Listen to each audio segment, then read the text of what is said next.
Mesdames, Mesdemoiselles et Messieurs, c'est un plaisir pour moi de vous convier à suivre quotidiennement cette chaîne dénommée L'œil des enseignants. C'est une chaîne qui valorise l'enseignement dans notre pays, la République démocratique du Congo. Quand on parle de l'enseignement, on voit directement l'enseignant ainsi que l'apprenant qui est l'élève et l'étudiant. Alors n'hésitez pas à vous abonner parce que c'est un cadre qui nous permettra à s'exprimer librement tout en dénonçant ce qui se passe dans notre pays sur le plan éducatif. Abonnez-vous massivement, likez, partagez avec vos proches afin que tous nous puissions parler le même langage et tous nous puissions... Devance au chef coutumier Teke pendant encore combien de temps? Et quand tu achètes une terre là-bas, est-ce que la terre t'appartient ou ça ne t'appartient pas? Ce sont des questions que l'autorité doit légiférer. En même temps, nous devons aussi rester prudents. Parce que l'achat des terres, si celui qui achète une terre, ça lui appartient, on a des conséquences sur nos frontières, notamment à l'Est. Il y a des gens qui viennent de pays voisins qui peuvent acheter des terres et demain, ça devient leur terre, avec des conséquences que nous ne pouvons pas toujours contrôler. 4. Que soit tiré au clair le rôle joué par le faux Kianfu Odon et le cordon Willy dans la genèse et l'exacerbation de ces conflits intercommunautaires. 5. Que le ministère de l'Intérieur fasse la lumière sur la prétendue lettre émanant de ces services et qui accorderait il y a une page qui s'est envolée là. Non, c'est ici. Et qui accorderait l'exonération des redevances coutumières aux détenteurs de la dite lettre. Il faut que cette question soit clarifiée. Parce que c'est quand même à partir de là que les choses ont commencé. 6. Que l'on mette sur pied une structure chargée de mener à bien les processus de dialogue et de réconciliation entre les parties en conflit dans le territoire de Kwame. Je ne dis pas réconciliation entre Teke et Yaka. Il n'y a pas de guerre entre les Teke et les Yaka.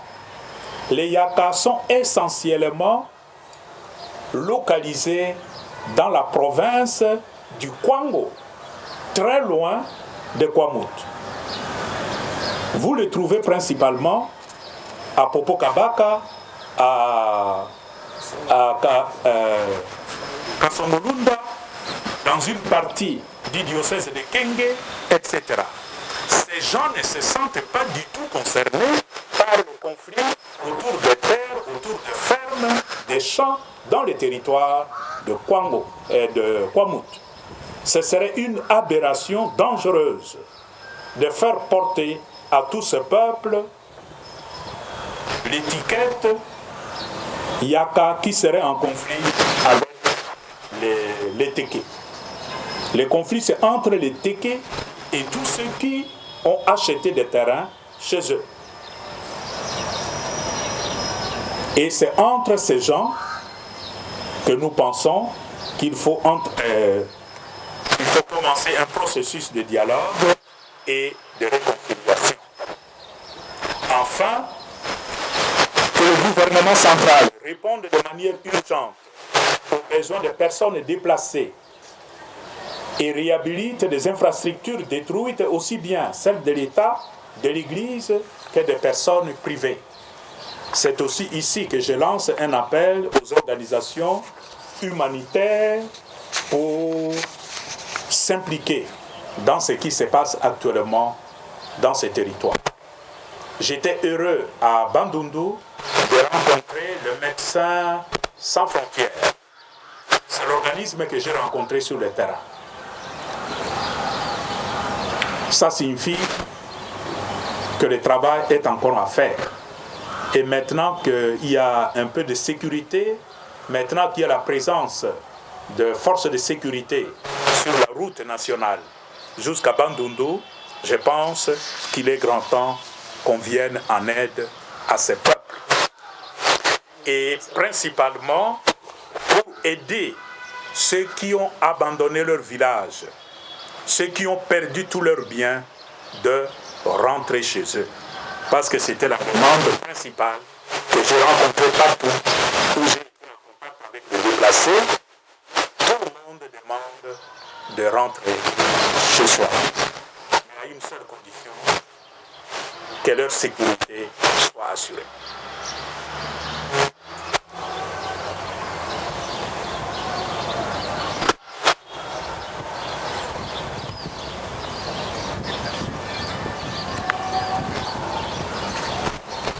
Je vous ai parlé ici des personnes et je souhaite que les choses soient claires, hein, parce que des fois il y a des confusions.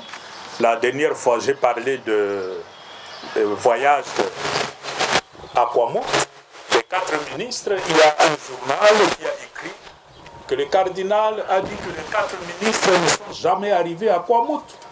Ils sont arrivés plutôt à Masiakwa. C'est clair que celui qui a écrit ça, il n'a aucune notion de la géographie de Kwamouth. Si tu vas par le fleuve, comment tu peux arriver à Masiakwa sans passer par Kwamouth? Donc il est important qu'on se comprenne très bien.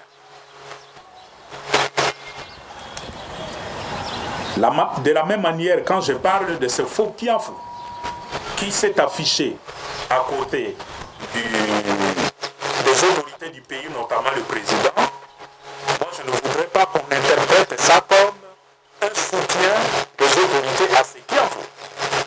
Mais je dis tout simplement qu'on doit le poursuivre, l'inquiéter pour savoir ce qui s'était passé là-bas. Avec toutes ces précisions, j'ai terminé et je vous remercie. Nous remercions son éminence pour votre communication. À présent, nous entamons la 3e et dernière partie de ce point de presse. J'ai suivi la description faite par le cardinal. J'ai besoin d'une précision. Nous avons suivi aussi à travers d'autres médias des témoignages des personnes présentées comme venant de ces milieux. Est-ce que vous avez entendu ou vu des sujets étrangers à Kwamouth ou partout où vous êtes passé? J'aimerais préciser, est-ce que vous avez vu des sujets rwandais sur place? Merci. Merci à la RDC. Merci beaucoup, Papa Cardinal, pour nous avoir aidé à retracer un peu cette histoire. La question est de savoir, vous avez rencontré hier le président, le Premier ministre. Qu'est-ce qu'il vous a dit clairement après toutes ces recommandations? Je pense que le rapport de ce point de presse peut-être a déjà été donné au Premier ministre. Qu'est-ce qu'il vous a dit clairement? Kinshasa est convaincu qu'il y a une main noire derrière ces violences, partant notamment du constat sur les modus operandi. Et ce qui égorge, c'est comme les ADF, ils utilisent des machettes. Eux sont tués par des armes à feu. Pensez-vous exactement qu'il y a une main noire au-delà de cette géoethnie que vous avez expliqué, conflit de terre et consorts? La première question, avez-vous vu des étrangers, des Rwandais à Kwamouth?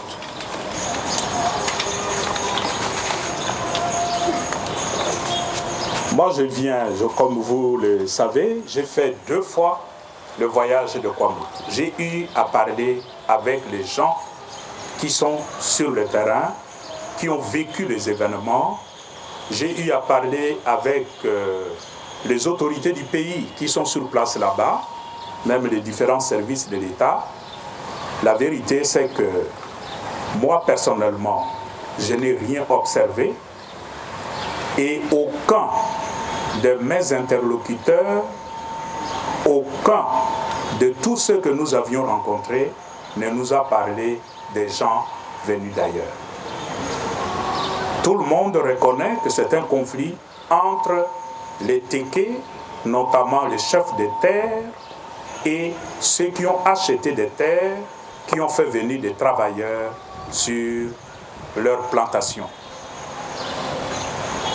Voilà pourquoi, au cœur de ces conflits, il y a d'abord eu la question des redevances.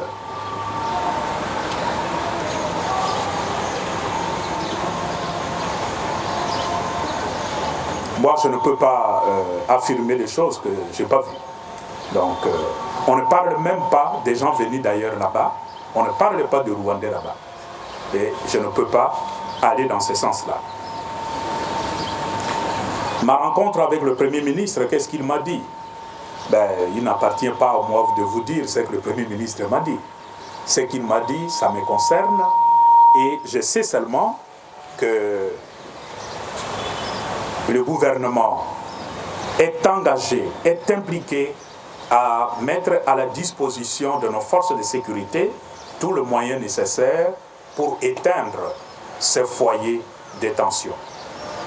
Moi-même, j'ai rencontré des éléments de nos forces de sécurité sur le terrain et le Premier ministre a confirmé qu'ils vont renforcer le moyen mis à leur disposition pour que le travail soit fait et que le travail soit fait en un temps record, notamment la question de mobilité. Est-ce qu'il y a une main noire derrière cette histoire? Ça me fait sourire quand on parle de main noire. Parce que si la main est noire, on ne voit pas. On ne peut pas voir. Je sais seulement que le conflit est d'abord un conflit de terre. Ce qu'on pourrait peut-être appeler une main noire, c'est ce que j'ai appelé tout de suite la dimension politique. C'est-à-dire une sorte de concurrence pour le contrôle de la terre. Et à cela s'ajoute le rôle trouble de ce faux Kianfou qui est allé là-bas pour installer des chefs qui ne soient pas des Téké. C'est là qu'on peut dire qu'il y a une main noire. Et s'il y a une main noire, c'est une main qui part de Kinshasa pour le contrôle de ces territoires-là. Mais je ne comprends pas cette notion de main noire en termes de quelque chose qui viendrait d'ailleurs, de l'extérieur. Il y a un jeu peut-être politique derrière. Mais je reste sur cette analyse que je viens de vous faire. À l'origine du conflit, il y a un problème de terre. Il y a un problème de contrôle des terres. Merci. Merci, Évidence. La deuxième vague de questions. La même question, mais les analyses cette fois-ci. Dolandi, gouverneur, il y a Maindo Mayaki, à lobby à la télévision, que l'air est grave. Parce que Kwamutu est infiltré. Vous avez partagé même lecture, ou bien vous allez la lecture non personnelle était que serviteur de Dieu pour occuper ça là. Et dans la question, pourquoi Batak Waneyaka toujours dans le moment il y avait élection? Voilà. Et juste de restituer tout ce que vous avez vu au cours de votre parcours de visite pastorale. Nous vous avions attendu. Quel mécanisme que vous pouvez donner ou vous pouvez demander aussi au gouvernement, surtout en ce moment? Merci beaucoup, Son Éminence.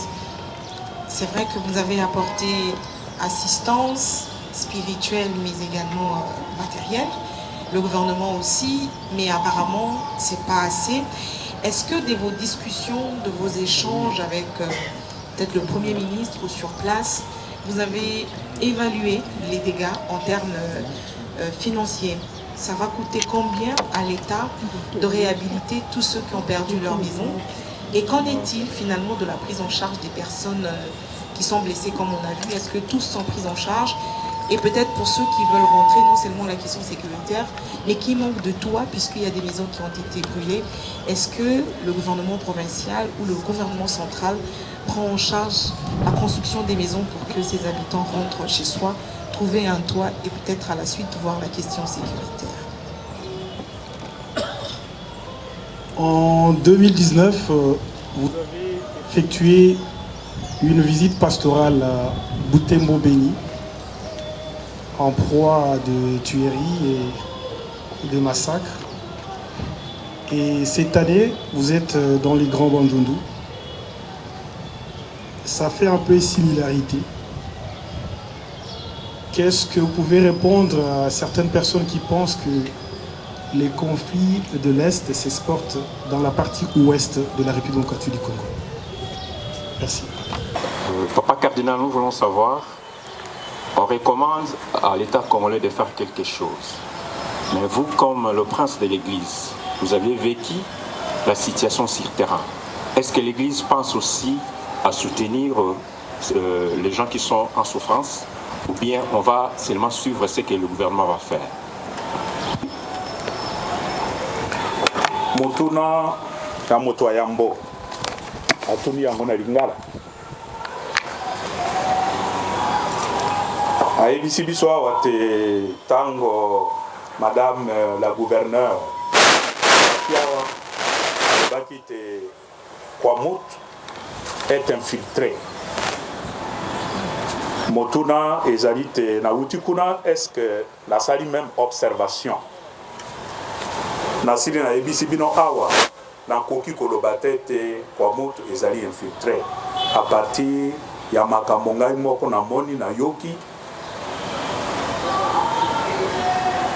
pe témoignage ya bato na sololaki na ba moto moko ayebisi ngai te banda bakoki biso awa bazali kotia na territoire ya biso ya Kwamut wana na yoki yango te.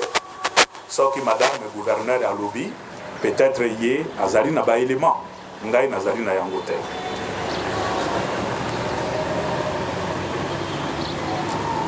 Le mécanisme demandé au gouvernement pour la résolution de ces conflits, quelqu'un qui a posé cette question-là, mon rapport est arrivé hier, il y a tout un travail à faire après. Et comme je l'ai dit, en mettant à contribution les organismes humanitaires pour voir ce qui peut être fait pour pacifier ces coins-là. Quand nous demandons que la population doit rentrer, et j'ai porté ce message partout où je suis allé, il y a quand même des conditions préalables. Premièrement, la sécurité. Et là, c'est le travail de l'armée, de la police, sécuriser la population. Mais la population qui rentre dans un village brûlé, il doit avoir un minimum de conditions pour pouvoir dormir, pour pouvoir manger. Et là, c'est le rôle du gouvernement, c'est le rôle des services humanitaires, y compris l'Église catholique. Et là, je rattache cette question-là au dernier, qui voulait savoir est-ce que l'Église pense soutenir ceux qui souffrent, ceux qui ont tout perdu, ou l'Église fait seulement l'observation et que c'est l'État, le gouvernement qui doit intervenir. Je peux vous rassurer que l'Église n'est jamais partie de cette contrée. Et l'Église, à travers le service de la diaconie diocésaine, a déjà envoyé beaucoup de choses à Kwamut. Je crois, même aujourd'hui, il y a des baleinières qu'on est en train de charger au niveau de Maluku qui vont prendre la direction de Kwamut. Il y a des initiatives qui sont déjà prises de la part de l'Église pour apporter sa quote-part. Mais c'est un besoin tellement immense que l'Église seule ne peut pas tout faire. Il y a d'abord le gouvernement, et je peux vous dire, j'ai appris ça hier avec bonheur, de l'entretien que j'ai eu avec le Premier ministre. Le ministre des Affaires sociales s'est rendu à Bandundu pour évaluer l'état de besoin surtout en termes de besoins urgents. Ça, c'est quand même des initiatives qui vont dans la bonne direction. Je continue aussi à sensibiliser les organismes humanitaires pour qu'ils aillent de ce côté-là pour aider nos frères et sœurs. Voilà, je crois que c'est l'essentiel. Il y a une dernière question. Il y a un intervenant, je crois qui voulait savoir qu'est-ce que nous répondons à ceux qui disent que le conflit de l'Est s'exporte à l'Ouest. Il y a des éléments de similitude. Ça, on ne peut pas nier. Et l'élément évident de similitude, c'est d'abord la gestion des terres. Si vous analysez l'origine du conflit à l'Est, à partir de Massissi, il y a tous les conflits autour de terres qui ont été achetées par d'autres, un peu comme aujourd'hui à Kwamut. De telle sorte que les originaires de Massissi, aujourd'hui, sont devenus minoritaires comparés à ceux qui ont acheté beaucoup de terres. Tout ça, ça participe au conflit à l'Est. Notre souhait, ce serait que ce qui se passe aujourd'hui à Kwamut ne devienne pas source de tension demain, comme nous voyons aujourd'hui à l'Est. La similitude, pour moi, ça s'arrête à ce niveau-là. La gestion des terres. Est-ce qu'il y a exportation dans le sens de la question du premier, que des gens seraient venus de l'extérieur? Je ne suis pas du tout mieux placé pour répondre à cette question-là, parce que je n'ai pas d'éléments. Merci. Nous démarrons par la dernière vague de questions. Radio Okapi, Grâce Hamzati. Merci. Et grâce mon cardinal, j'ai l'impression que la question sur la corrélation entre l'événement de Yumbi et celui de Kwamut n'a pas été clairement bien répondu.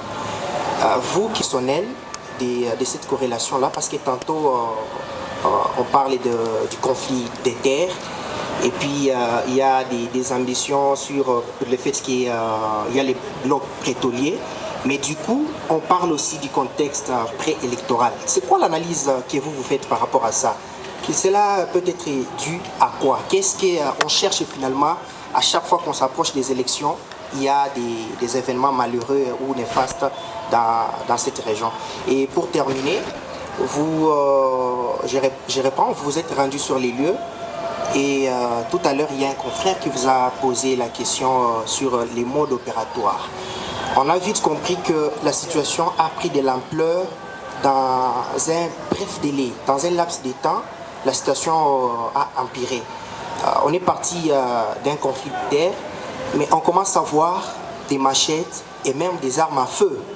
On se pose la question, tout comme d'autres personnes, d'où proviennent ces armes et voilà, quels sont les témoignages que vous avez recueillis sur place par rapport à justement la provenance de ces armes à feu, tout comme à ces armes blanches. Merci. De la dernière vague de questions, évidence.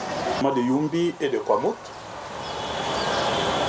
Moi, je vous ai dit, ce sont deux conflits autour de la question de la gestion de la terre, que ce soit à Yumbi, que ce soit à Kwamut.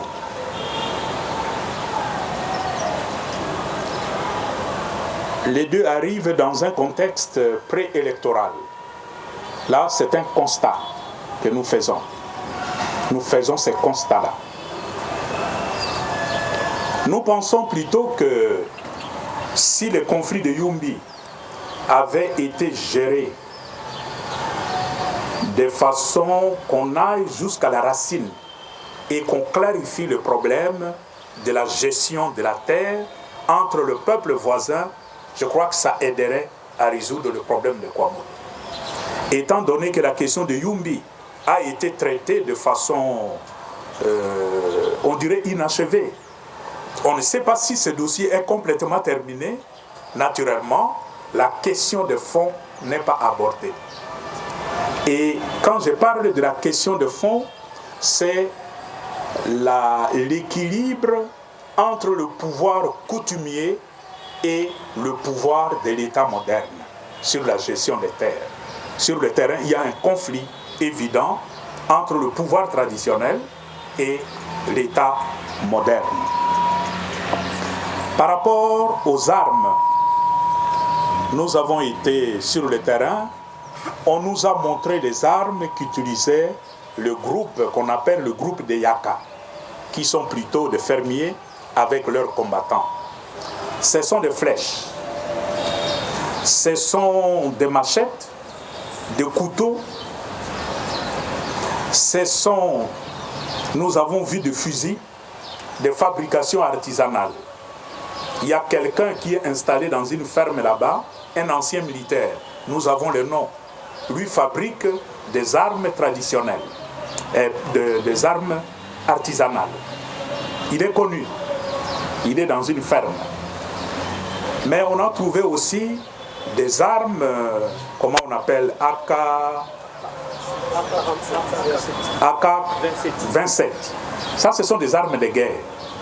Mais ces gens, quand ils ont commencé leur manifestation, il y a des militaires qui ont été envoyés sur le terrain.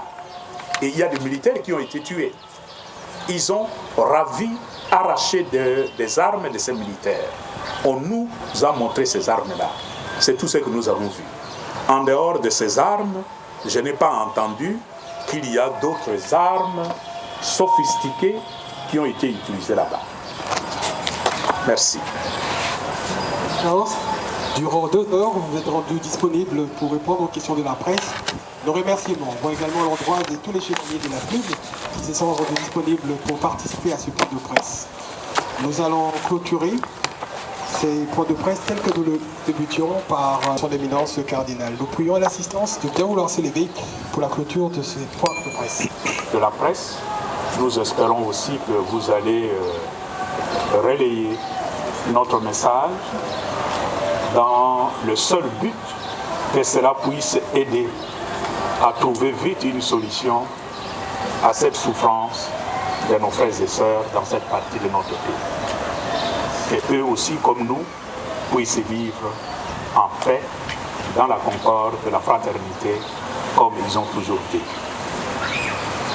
Ce travail avec nos seules forces, nous ne saurons pas le faire. Voilà pourquoi nous voulons nous tourner vers le Seigneur, qui jette son regard de pitié, de miséricorde sur nous, et qu'il puisse bénir tous les efforts que les uns et les autres font, souffrent aujourd'hui. Le Seigneur soit avec vous, le Père, le Fils et le Saint-Esprit. Merci beaucoup et allez dans la paix du Christ. Ave, Ave, Ave Maria, tota dimenso, maboko. Mesdames, Mesdemoiselles et Messieurs, c'est un plaisir pour moi de vous convier à suivre quotidiennement cette chaîne dénommée L'œil des enseignants. C'est une chaîne qui valorise l'enseignement dans notre pays, la République démocratique du Congo. Quand on parle de l'enseignement, on voit directement l'enseignant ainsi que l'apprenant qui est l'élève et l'étudiant. Alors n'hésitez pas à vous abonner parce que c'est un cadre qui nous permettra à s'exprimer librement tout en dénonçant ce qui se passe dans notre pays sur le plan éducatif. Abonnez-vous massivement, likez, partagez avec vos proches afin que tous nous puissions parler le même langage et tous nous puissions